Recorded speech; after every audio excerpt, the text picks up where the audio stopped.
¿Quién sale? Yo. No, La favorita, la que canta la sola, se mueve en su cadera como un barco en la sola, tiene los pies descalzos como un niño que adora, y su cabello largo son un sol que te antoja. Compañeros, hoy estamos entrevistando al escritor José Luis Guardia, más conocido como Papo Cuentacuentos. Le agradecemos que nos haya dado esta entrevista y comparta con nosotros sus experiencias y opiniones. Comencemos con las preguntas. Volví yo. Mi nombre es Yasmín. ¿Cuál es el lugar más cargado de eventos paranormales en el centro de Lima? Uy, muy buena pregunta.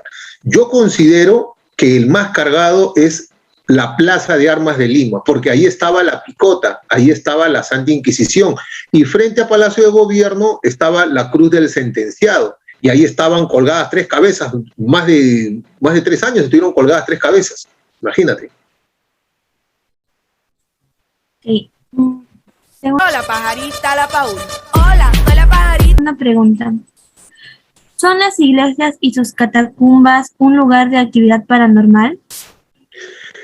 Es muy probable, ¿no? Quienes saben esto son el personal de seguridad y los vecinos, pero de hecho, toda persona que se muere tiene una tragedia, tiene un drama, tiene una energía que queda plasmada. No todos, ¿no? Muchas personas que llegan a morir lo han procesado, lo han madurado y se mueren y ya, ¿no? Pero otros no, otros tienen una carga dramática muy fuerte, muy intensa. ¿Y qué ocurre? El claustro de las iglesias, de todas las iglesias del centro de Lima, tienen catacumbas, todas. Está pues San Lázaro, Santa Ana, Huérfanos de Lima, y por supuesto la catedral, y sobre todo la más grande es San Agustín, ¿no? La iglesia de San Agustín tiene más de 20.000 personas enterradas, incluso tiene un cura sin cabeza, y un cura que fue quemado, y eso lo pueden encontrar ustedes en la tradición de Ricardo Palma, Disputa de Frailes.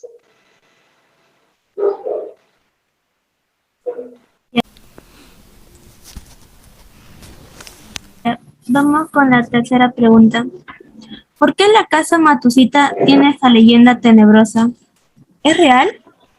Tú lo has dicho, hay que distinguir entre lo que es un hecho real que tiene una crónica que ha sido seguido, entre lo que dicen y lo que es una leyenda urbana. La leyenda urbana es una construcción, hay un poco de verdad y hay un poco más de aderezo, ¿no? De condimento que la gente le ha ido agregando. Y eso es muy bonito, ¿eh? Porque la leyenda de la casa Matusita no es cierta, pero es muy valiosa porque nos dice de una ciudad como Lima que en función a sus temores y supersticiones van creando historias.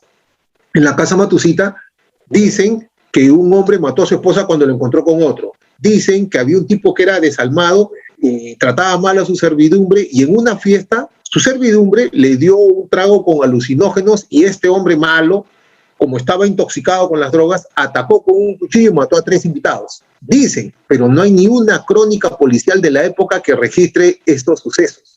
Luego apareció un personaje de televisión que, para ganar rating, dijo, pues, yo voy a pasar una noche en la casa Matusita. Cientos de personas afirman haberlo visto entrar, pero que a los minutos salió en pésimo estado, y otras tantas de que no, que duró más tiempo, pero salió pues con los cabellos erizados, botando espuma, y otros tantos de que sí llegó a pasar la noche, pero al día siguiente tuvieron que auxiliarlo y retirarlo. Humberto Vilches Vera era ese artista de televisión. Y luego desapareció 10 años, estuvo internado en el manicomio de Lima, en el Arco Herrera. Y la gente decía, pues, ¿no? Ya ven, ¿para qué se meten con la casa Matusita? ¿Por qué no respetan esa casa embrujada? Pero lo cierto es que Humberto Vilches Vera, luego de 10 años de estar en el manicomio, publicó un libro que se llama Cazador de Fantasmas.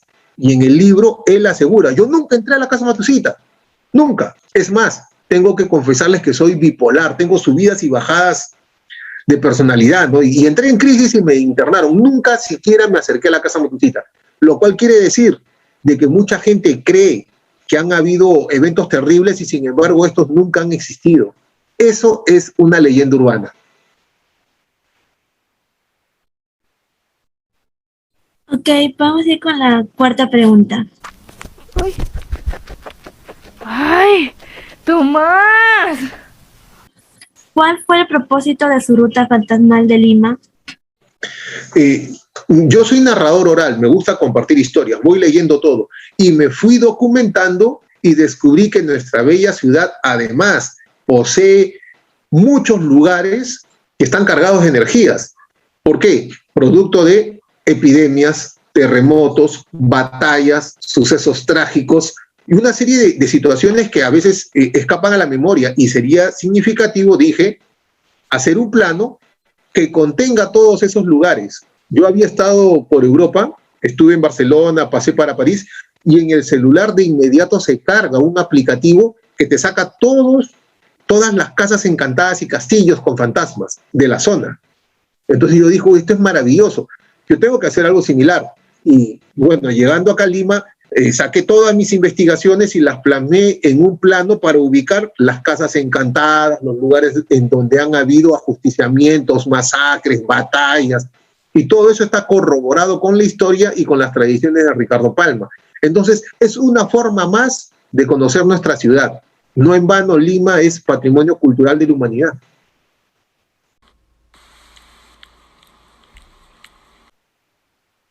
Una pregunta libre así.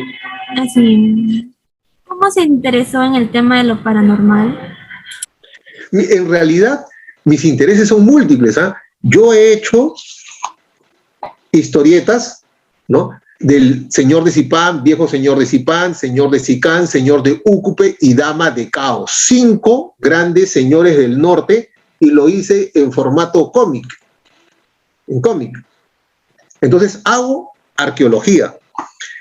Hice, para conmemorar los 100 años de la desaparición de don Ricardo Palma, una biografía, pero en formato cómic, sobre Ricardo Palma, porque me parece un peruano fundamental y quería que la gente lo conozca animado en imágenes. Entonces, como verás, hago arqueología, hago historia, hice las leyendas de fantasmas de Lima porque me interesaba dar a conocer un atractivo más de nuestra ciudad, igual en formato cómic, pero en donde yo introduzco tradiciones, leyendas, sucesos trágicos. Y entonces, esa es una investigación. Yo hago mucho, he hecho cuento infantil, y esos cuentos han pasado a libros, ¿no?, que reunían antologías. Entonces, también, por supuesto, hice fantasmas, pero la prensa, la televisión me convocó, los diarios, porque les interesa más, ¿no? Les resulta más atractivo el tema fantasmas. Y en realidad es uno más. Yo tengo múltiples intereses, ¿no? Y ese es uno de ellos.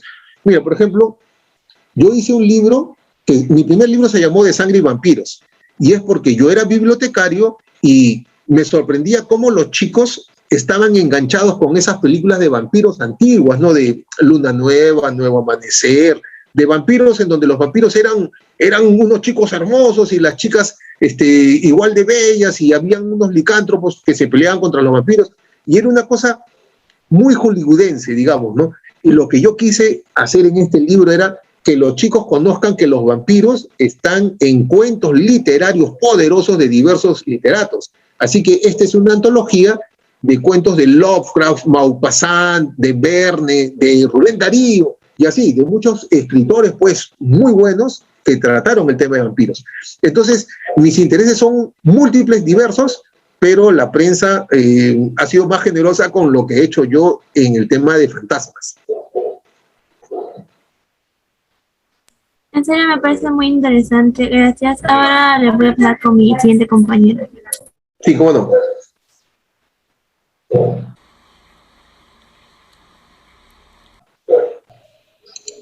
Buenas tardes, soy Jordi. Hola, ¿cómo estás?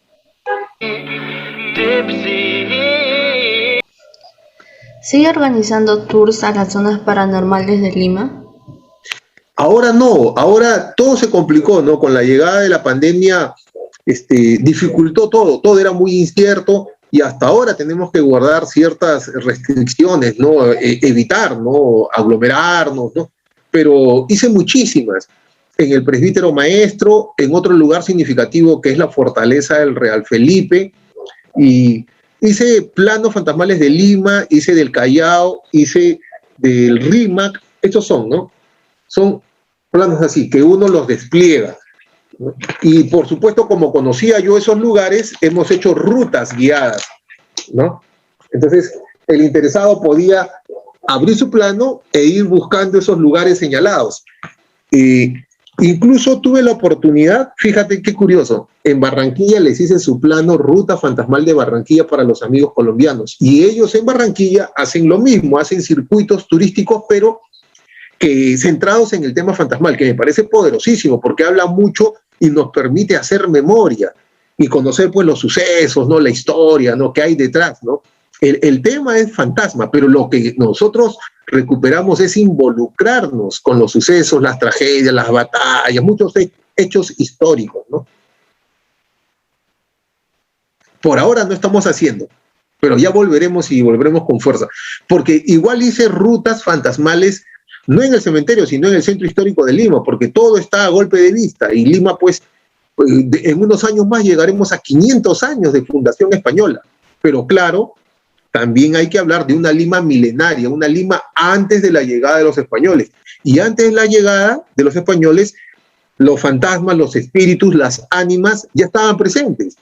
Aquí en Lima, en la serranía, en Guarochirí, se hablaba que el muerto al quinto día volvía y compartía con sus familiares, y había que prepararles una comida, vestirnos de determinada forma, y cuando el muerto volvía al quinto día, luego para terminar el encuentro, la esposa o el hijo o la persona más próxima a este difunto agarraba una piedra y decía, bueno, tú estás muerto, ahora te voy a llevar con los tuyos, tú eres esta piedra, y se dirigía al cerro y lanzaba la piedra, y con eso se terminaba el encuentro. Mira qué poderoso. Son tradiciones, son historias.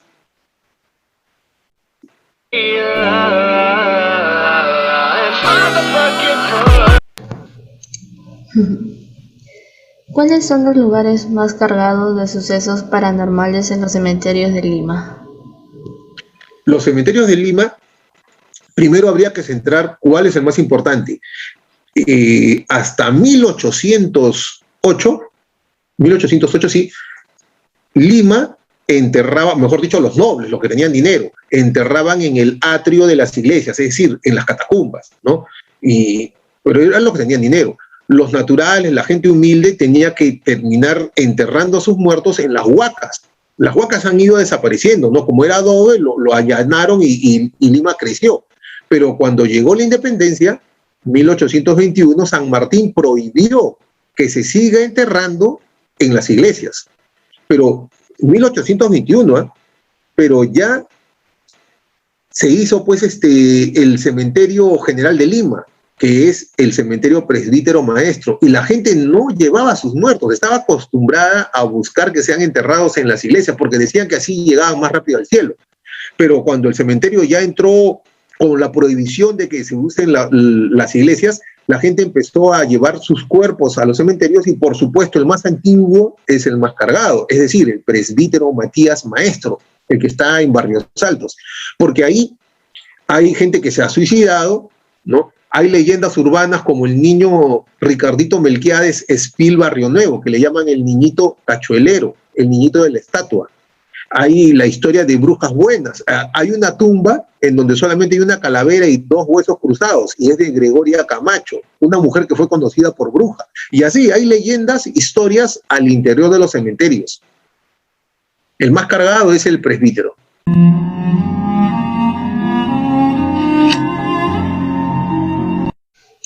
¿Es cierto que en el Hotel Sheraton hay actividad paranormal?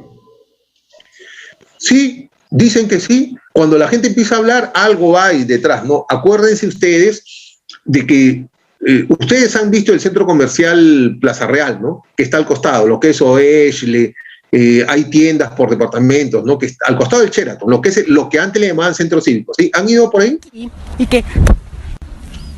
No.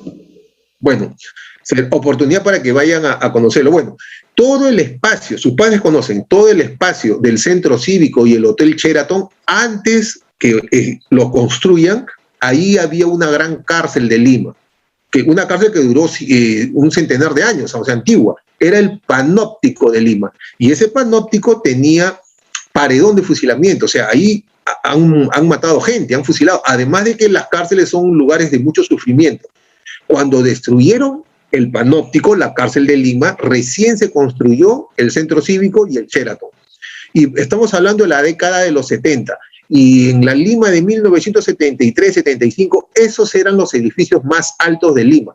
Y si alguien quería suicidarse, burlaba la seguridad, ascendía al piso, desde el piso 7, 10, se lanzaba y muerto. Y han habido una serie de suicidios. A eso se debe a que sea señalado como un lugar pues cargado de energías, porque ha habido gente que desde el Sheraton también se ha lanzado, desde el edificio del costado, que es el centro cívico, pero antes de ello todavía ahí hubo la historia de un penal, ¿no? El Panóptico de Lima. Sus padres deben de recordar algo de ello. Ocupa mi mente un 90%, tu nombre pronuncia. ¿Qué nos puede contar del crimen del Hotel del Comercio? Eso fue una historia muy, muy fuerte. Te cuento que el Hotel Comercio está en el centro de Lima, está en la esquina frente a la Casa de la Literatura. Seguramente ustedes conocen o ya pronto irán. Era el Hotel Comercio y era la Lima de 1930, ¿de acuerdo? Una Lima pequeña, una Lima aburrida, en donde si un asaltante le introducía un cuchillo a otro, esa noticia de que ha sido cortado, alguien ha sido asaltado, era noticia para un mes. Así era Lima, de tranquila. Pero ocurrió de que un español y un amigo habían llegado de Bolivia, eran estafadores, se alojaron en el Hotel Comercio y ahí pues tuvieron una discusión al hacer la repartija, ¿no? de lo robado, ¿no? Discutieron y el español terminó matando a su compinche. Y para evitar la responsabilidad lo cortó, lo fraccionó, lo descuartizó, metió el resto, los fragmentos de su compañero en 2 maletas, dejó el Hotel Comercio y a unas cuadras por el Jirón Ica, más o menos en el centro de Lima, tomó en alquiler otra habitación en otro hotel y dejó ahí metidas las maletas. Y luego de inmediato se fue de viaje para Panamá, marchó, se fugó. Las averiguaciones empezaron y dieron con la pista de él y lo trajeron de Panamá a este hombre, lo trajeron. Llegó al puerto del Callao y este español era tan guapo, era tan atractivo, imagínense ustedes que era un delincuente, un asesino, pero sin embargo cientos de jovencitas fueron al puerto del Callao para recibir a este prisionero que le habían capturado y pedir que le perdonen, que era muy joven, que iban a arruinar su vida, miren, si es tan hermoso, él no puede haber sido. Y había una histeria colectiva a favor de ese chico. Pero lo cierto es que el Hotel Comercio cerró a los pocos meses, porque ese crimen fue la comidilla, fue el comentario de meses en Lima sobre el primer descuartizamiento que hubo en Lima. O sea, Lima se ponía a la altura de New York, de Francia, de otros países europeos que tenían descuartizadores. Era el primer descuartizamiento en Lima. Y esa habitación, por supuesto, nadie la quiso tomar en alquiler y poco a poco la gente empezó a hablar de que no, que en ese hotel han matado, ni siquiera han matado, han descuartizado a una persona. Y ya nadie quería tomar el hotel y se cerró, se quedó vacío. Ahora uno transita por el centro de Lima y al mirar pues los altos de esa edificación los ve vacío, abandonado.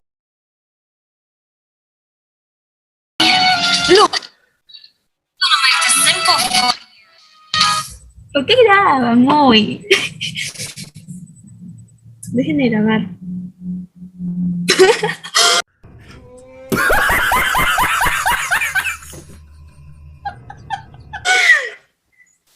Ya no graben. ¿Qué? ¿Cómo que no? You got 2 choices. Yes or... No, muy bueno, ¿eh? Muy bueno. Una joyita. Yes. Deja de grabar, vale.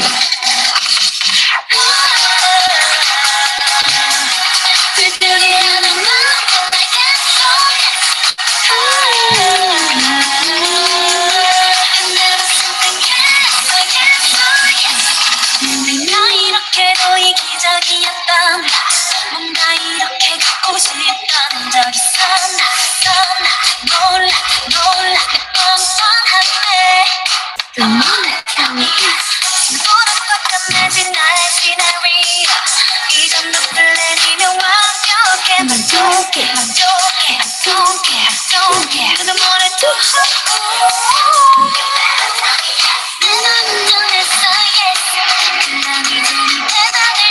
Te voy a dar la noticia.